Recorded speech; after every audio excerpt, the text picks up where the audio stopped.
erməni dığalarına deyirəm ki, necə qeyrətli olduğumuzu siz gördünüz, necə namuslu olduğumuzu siz gördünüz, qızımıza, gəlinimizə necə sahibləndiyimizi siz gördünüz. Çünki bunu sizə güclü Azərbaycan ordusu göstərdi. Ölümün gözünə dik baxan şəhidimiz göstərdi. Yaralansam da döyüşümü davam etdirəcəm deyən qazimiz göstərdi. Və məhz onların gücü nəticəsində siz tülkü kimi dostlarınızı qoydunuz və qaçdınız. Məhz Azərbaycan hərbçisinin gücü nəticəsində 10 mininiz fərari oldunuz və sizə biz göstərdik.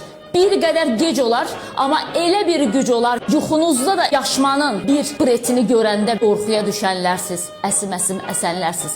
Siz o dövlətin hərbçiləri idiniz ki, ayağınızdan it kimi zəncirləyirdilər ki, postunuzu qoyub qaçmayasınız. Sizin dövlətin sizə yanaşması da it kimi oldu. Məhz ona görə də ayağınızdan zəncirləndiniz.